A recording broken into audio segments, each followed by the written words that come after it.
Money FM 89.3, the best of Saturday mornings. Let's carry on with our discussion about leadership.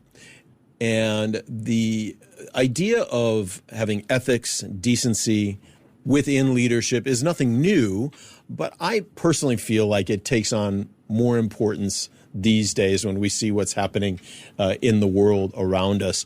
Joining us now in the studio is Frank Hagenow, psychologist, business coach, author of the book Leadership Without Mind Games, How to Win People with Ethics and Decency. Frank, welcome to Money FM. Welcome to the studio. Welcome to Singapore. Great to have you with us. Well, thank you so much for the invitation, and it's good to be back in Singapore. Yeah. Now, Frank, we talk about ethics and decency, and you've been coaching for many years now. What is important? What should we know about these two very important topics as it relates to executives? I think it's the first thing that everyone wants to be decent and likes to be treated decently, but it's so hard to put it into reality often. So there is this gap between expectancy and the reality. Why is it so hard to get our heads around that? I mean, these two topics are not new. You could certainly say for the last 15 years they've been discussed, if not longer than that. Why is it so hard for executives to get their head around owning, embracing, and living those types of values?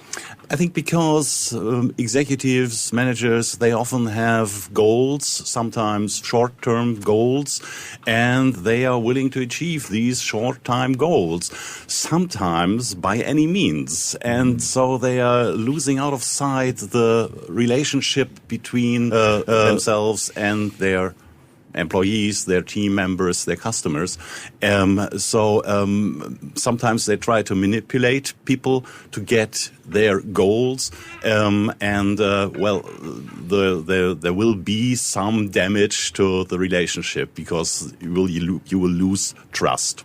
Yeah. I mean, the title of your book, Frank, if you want to hold it up, is called Leadership Without Mind Games, How to Win People with Ethics and Decency, which would seem obvious, as Glenn mentions. But Glenn and I have worked in Asia and Singapore specifically for many, many years. And I have been part of companies, not naming names, where we have what we would call locally a tekan culture, which means a whacking culture, which literally means you rule by the fist. You rule, you get in there tough, you hit hard, there's no time to be a nice guy, that kind of thing.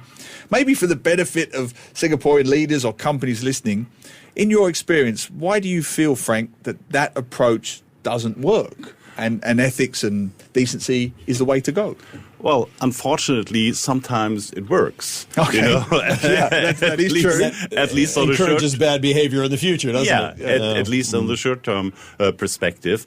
However, if you're looking for stable and trustful relationships, and I think this is the future of business, you have to deal with ethics and decency because that's why people will come to you and they will stay with you. You often see that people are attracted by companies because of the image of the company, because it's cool to work with XYZ.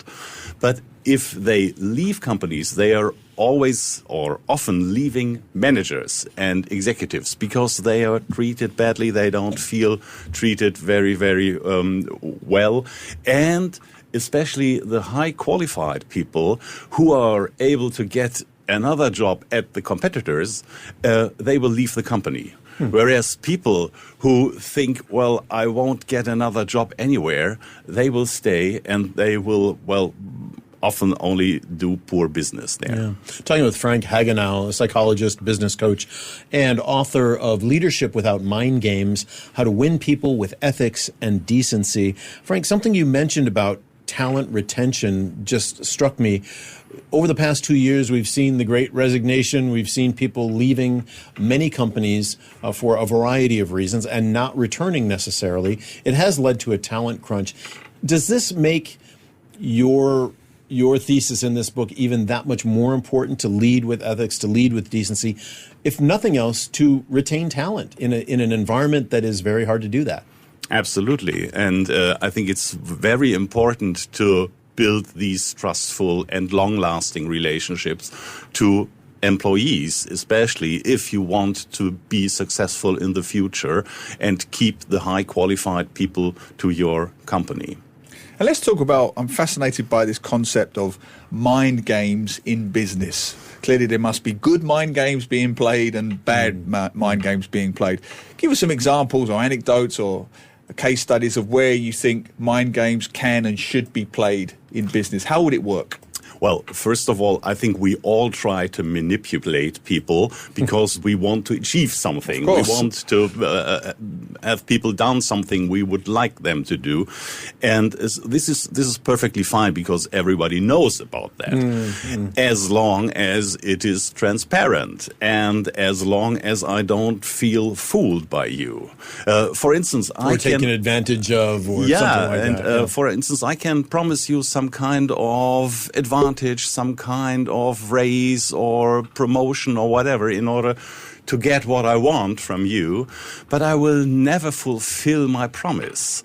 So this might work once, but I can fool you once, but I will never fool you twice. Right. Well, that does make perfect sense, I suppose, Glenn. I mean, Indeed. So added on to that part then, there's still that mentality that that's all well and good, be nice, display your ethics, be a decent boss, but I've got an employee who, if my back is turned, will cut corners, will do a second-rate job, will leave the office early. I've heard people say this to me. I'd love to be that kind of gregarious, laid-back boss, but I will be taken advantage of. What would you say to that argument? Yeah, that's true. Because people often, on the other side, they are also looking for their own short-term goals. But on the long-term perspective, I think you will be better off to treat even these people with ethics and decency. However, sometimes you also have to get rid of people who are not willing to work in their own responsibility. So if you always have to tell someone, you have to come and you have to fulfill your tasks or duties, and you feel that it's only taken advantage of, maybe you have to change the team member. So it's not always about getting the right people in a way to behave like you want to have it, but sometimes you have to solve the conflict in separation. And just to add to that, one of the perceptions now, particularly with young people straight out of college, there's this job hopping culture, and the criticism has been made that it's very one-sided now. It's the employee often saying, no, I demand this and I demand that, and if I don't get it, I'm out the door. You're suggesting, no, it has to be a two-way street. There has to be that decency, that ethics from both sides. It has to be reciprocated or you will be fired. Is that what you're getting at? Well, in a short-term perspective, yes, but the idea is to establish some kind of culture within your company, within your leadership style, which will be attractive to people who will be on the same way like you are. We're in conversation with Frank Hagenow, business coach, author of Leadership Without Mind Games, How to Win People with Ethics and Decency. And those two words, ethics and decency, can mean so many different things to people. Is there a commonly, or do you bring up a common framework or acknowledge how we can actually quantify what those two words mean? As ask the three of us, and we'll all give you three different definitions. Yeah. How, as a culture, a corporate culture, how do we get our heads around what those even mean? Well, first of all, it is an individual thing, you know. Sometimes people feel treated very indecently, whereas others don't. So it's an individual thing. However, you might draw the line and say it's about being respectful and feeling I am treated respectfully. And if I have the feeling you are authentic, you are honest, and I can trust you, so this makes me feeling, being treated decently. Yeah. I guess that is an ongoing discussion between employers and employees on both sides, right? Who feels respected or doesn't, who feels that they're doing the decent thing or not. Some of the big issues I think are easy. Don't kill somebody, don't steal from the company, don't do that. Those are the easy ones, right? Yeah. But it's much more nuanced than that, isn't it? When we get to actual interpersonal relationships or dynamics within larger organizations especially. Yeah, absolutely. And the idea of being decent as a boss and having this kind of mindset, I would refrain from using psychological trickery, using mind games, is a good start, and being in touch with your team members, with your employees, with your customers is always a good way to get feedback, to get honest feedback, so you can improve. And how does it change? I'm interested, Frank, to learn, particularly in Asia, different cultures, different countries, different corporate mindsets will have different views on what constitutes ethics and decency with regards to the treatment of bosses, treatment of genders, sexualities, and so on and so on. The way you treat a boss in Japan would be different to the way you might treat a boss in Germany or the UK. Yeah. So how do you factor that in, that different countries and cultures have different views on what is ethics and decency? Yeah, I can agree on that. But there is a certain view on ethics and decency in every country. And the common thing is people feel better in every country if they are treated with more ethics and more decency. Yeah, Yeah. that would make sense. That would make sense. I can't argue with that. Getting there is the challenge, Yes. of course. Frank, if anybody wants to get more information about what you do, how you do it, how do they find you?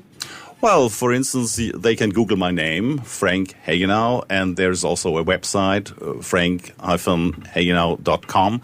So I'm on social media, and just Google the name. All right. Our thanks to Frank today for being with us. Frank Hagenow, the author of Leadership Without Mind Games, How to Win People with Ethics and Decency.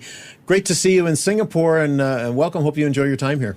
Yeah, thanks for having me. Absolute pleasure. Thanks, Frank. To listen to more great interviews, download our podcasts at moneyfm893.sg or download our audio app. That's AWEDIO. Available on Google Play or the App Store.